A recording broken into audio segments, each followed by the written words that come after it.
Joe Bennett, thanks for being with us. Your mum and dad were arrested a year ago, just over a year ago.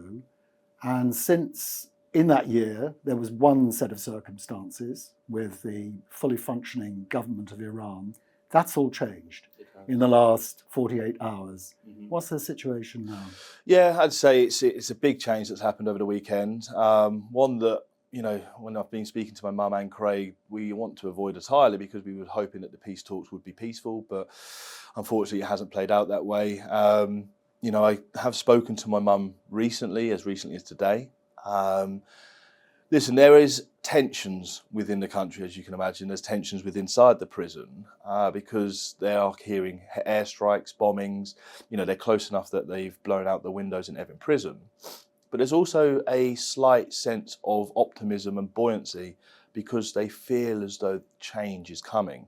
Very strange time, one that is filling us as a family with worry because you just don't know how this plays out, and don't think anybody truly does. But we have to hope that an intervention like this can be a positive one and will be a positive one for their safe return home. What signs are they getting of that? You talk about optimism in the prison. How do they... Yes, I think that's a general feeling within, from the people inside the prison, that they're seeing this change. This regime's been in for almost 50 years now. It's a long, long time. And I think they feel as though this intervention from the US this time is a true one, that they're trying to extinguish the regime and change the country for the better. And I genuinely think that that's what's rubbing off onto, my mum and Craig, because, as I say, when speaking to them, that sense of optimism still comes through in their calls, which is heartbreaking that they're in that position, but it's also quite inspiring that they can be that resilient. So, it's as I say, we've just got to hope as a family that means not just for my mum and Craig, that's who I care about, but for the Iranian people, the political prisoners, the innocent people, that their safe return home is the one thing that's at the end of this ordeal. What contact do they have with other prisoners? So my mum's in with the protesters, with the Iranian women. She's not in with any English speaking or very, very little English speaking. So communication for my mum's been pretty difficult, to be honest with you. She hasn't had much of a connection with her inmates. Her being who she is, she tries to interact with them in other ways. But Craig's had a little bit more of a relationship building with some of the inmates because they're German nationals, Romanian nationals. There's other English-speaking nationals within the prison system. And that's how they've sort of communicated, right? That is that they can speak to their inmates, get a general feeling from, the family on the ground in Iran through my mum. And Craig gets the general feeling for other embassies and countries around the world. So it's a bit of a different view from each of their salons. But as I say, recently there's been this sense of optimism that, change is coming. What did you mentioned to me earlier about prisoners being moved? What do you know about that? Yes, we've read various reports online that there have been a couple of inmates taken from Evin prison and then taken to IRGC strongholds, almost to be used as human protection shields. It's hard to have this confirmed because they haven't seen it, but there are rumours within Evin prison that people have been taken up to the office, which is where they go to get their welfare items, and have actually been removed from the prison itself. I can't verify that for 100%, but there's various reports saying it, and also information coming from inside the prison that is happening. And they're allowed to call you, your mother's allowed to call you? Yeah, we've still had the calls, thankfully and gratefully, they're still coming. That can be cut off at any point, and that's the worrying thing, is when you can't communicate with them what's going on. But every day that we can, we're grateful for, because, as I say, it means that we can hear their voices, first and foremost. That's very important. But secondly, try to give them an update as to what's going on this end and on the outside, and they can give us some sense of what's going on the inside and what they're hearing. So very grateful. That happened throughout the blackout. It's still happening now, even though communication within the country is very limited, if at all. Grateful, as I say, it's tough. It's a reminder every day of where they are and the pain they're going through. But I would, for the first 8 months that they were inside, I didn't hear my mum's voice. So would never want that to go. We are preparing for it to be cut off, though. That's just the reality of where they are and what's going on. What are their conditions at the moment? I would not be able to do it any justice, but it is as poor as you could possibly imagine. They've got rats vermin in their kitchen. They've woken up with rats in their bed. Their bed, when I say a bed, is a metal bunk with a blanket as a mattress. So highly uncomfortable, overcrowded, and even more so with the recent protests that have gone on. You've seen a big influx of people when it's at capacity already, and now it's overflowing. You've got people sleeping in the hallways, on the floor. So, it is a dire situation. I mean, there's various NGOs and other people that have had a look into Evin prison, and it's a notoriously bad place. This isn't, I think, a surprise to people, but I don't think I'll ever be able to put it into words how bad it is. The people who are living through it are the people who can do it justice, because it is an awful place to be. What about her state of mind? I mean, yeah, not just my mum's state of mind. I'm very impressed at how Craig's handled this situation. I mean, he is just a carpenter, right? He is, they're like yin and yang. She is the visionary, he is the practical man. That's just the way it's always been. So, she, through being a doctor, is pretty well equipped at, controlling her mind, her emotions. But I've heard her when she's at absolute rock bottom, where she can't speak through the amounts that she's crying. So this and that varies day to day, right? I think when they're good, they're only ever okay. And when they're bad, it's pretty traumatic. That's hard to hear, because you can't make their situation any easier in that moment. All you can do is offer an ear and a word. How far that goes, it can make it feel a little bit better. But yeah, it doesn't take away the true pain that they're facing. Your mother concentrated, didn't she, for a time? She focused on reading the Constitution of the Islamic Republic and comparing her own treatment and what the law said with the Constitution. Yeah. Where did that get her? What impact did that have? I don't think it got her anywhere or progressed the case any further, but I think for her it's the peace of mind that she's told it how it is. She's read the Constitution, she understands the laws as much as you can, and has called them out on what they've done against their own laws, right? They are breaking their own laws. And I think one thing she's always said is that they have said to her that they don't want outside interference or people from the West interfering in the case. And she goes, well, that's all well and good, but look at these cases that you're breaking. You're going against your own laws. So it's, for her, I think, because they are completely innocent, it's the peace of mind that they're doing everything they can on their side to prove that, and put in a plea that, like, look, you guys have got this wrong. We need you to see sense, because we want to leave and we want to get on with our lives. So I think the reason that she did that is, as I say, for her own peace of mind, that she's got as much as she can out there as possible. Talking of outside help, what's she getting from the British authorities? What's the state of play? That's a matter of opinion, but my one's not a very good one, to be honest with you. I mean, they've been very good at absorbing our emotions. When we're frustrated, they're very good at being a sponge. They have provided them with consular visits, but that's few and far between. They haven't been seen now for almost 4 months. I mean, they're not on the ground, right? The UK embassy is closed, it's withdrawn its staff, they're no longer in Iran. So how much assistance can they be if something like, the prison were to open, for example, and the gates to be opened? How much help are they going to be if they're not in the country? They haven't given contingency plans. The advice that they gave most recently was almost as if they're tourists freely able to move around the country. So, it's a damning verdict. I have to be honest and say, I don't think they'll ever do a good job until they come home, right? That's my parameters. It's like, well, okay, once they're home, then I can sit down and go, well, you've done something. But at the moment, I'm not seeing it, right? And it almost doesn't feel as though the UK government will be the ones that bring them home. And that's a worrying thing. It feels as though it will be a third party. Like who?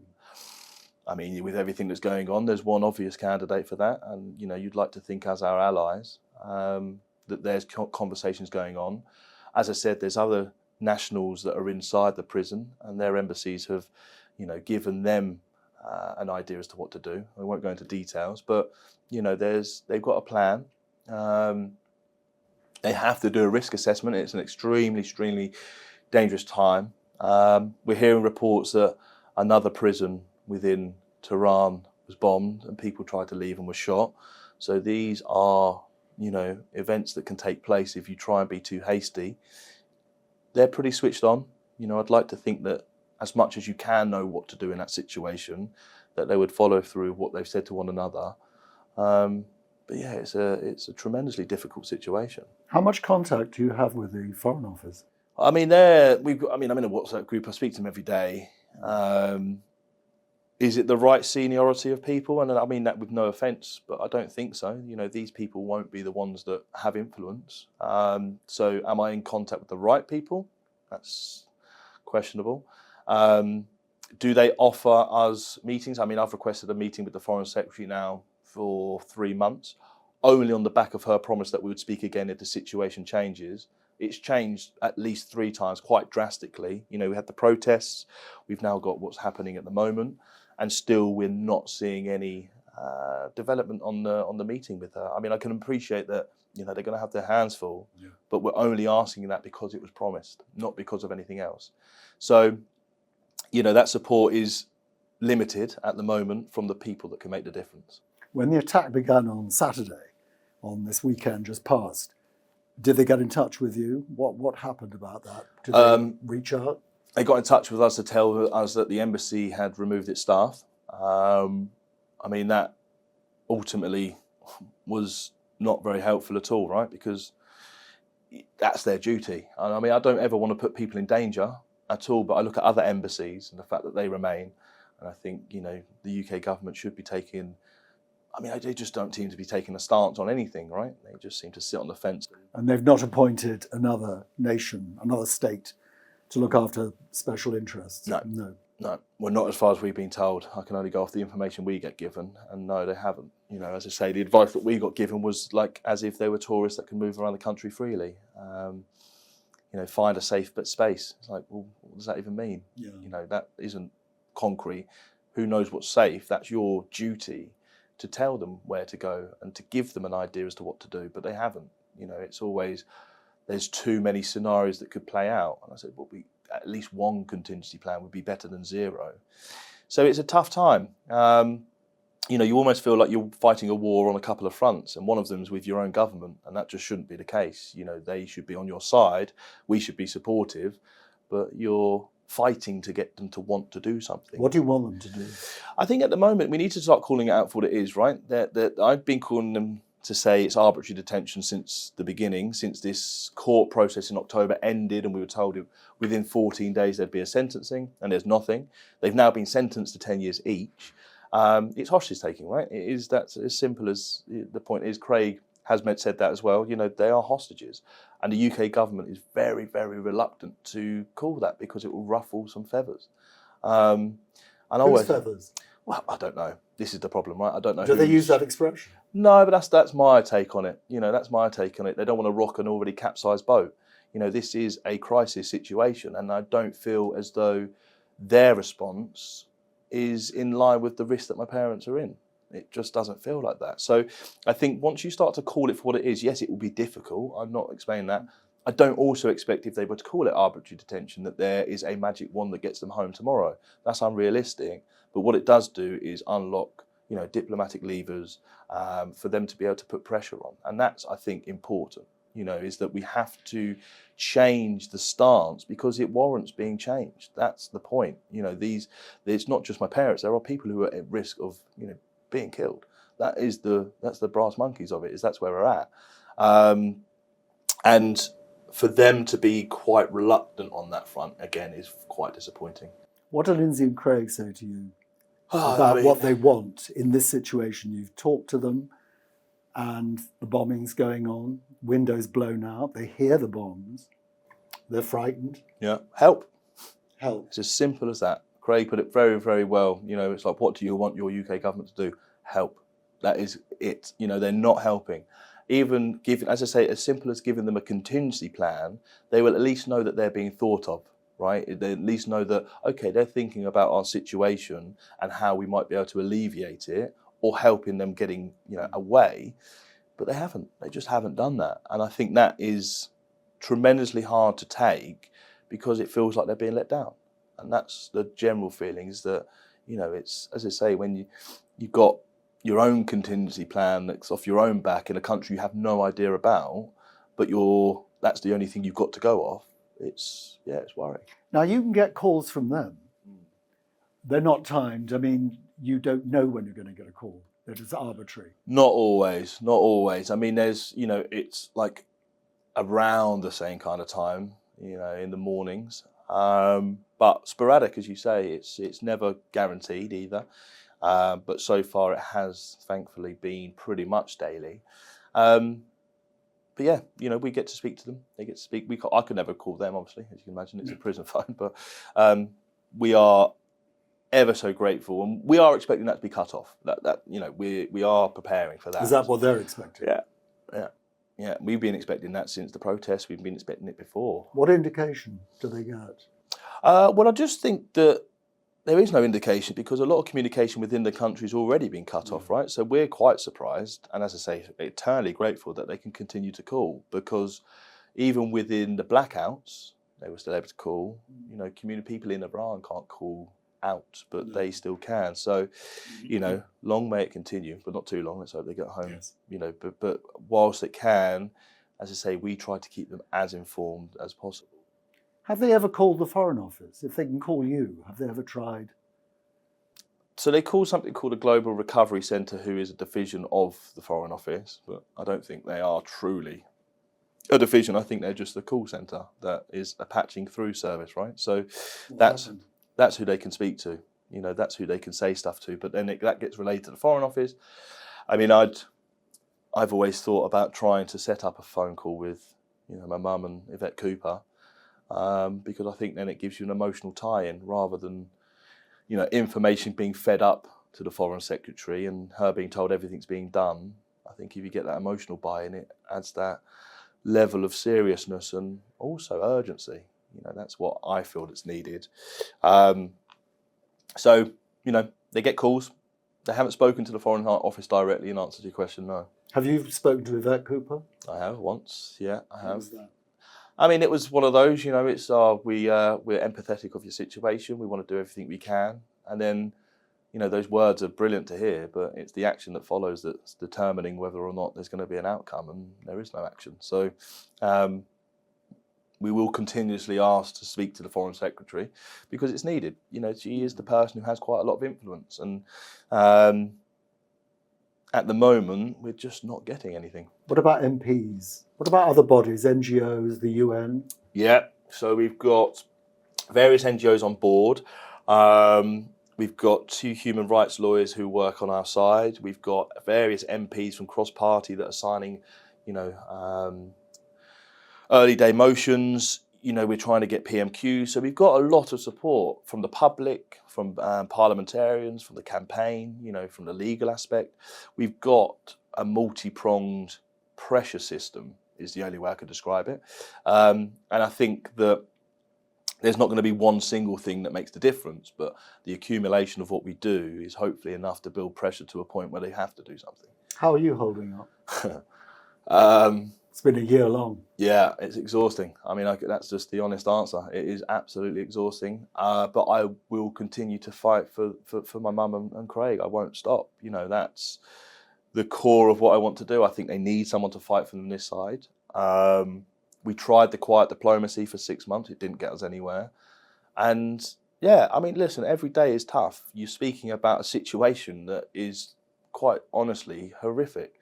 My mum's life is in genuine danger, and that is incredibly tough to shoulder. But as I say, when I speak to them and I get the sense that they're doing okay, you kind of think, okay, well, I need to pull my finger out and be okay as well. Indeed. And that's that. Indeed. Thank you. No problem. Thank you very much. No worries. We wish you success. Thank you.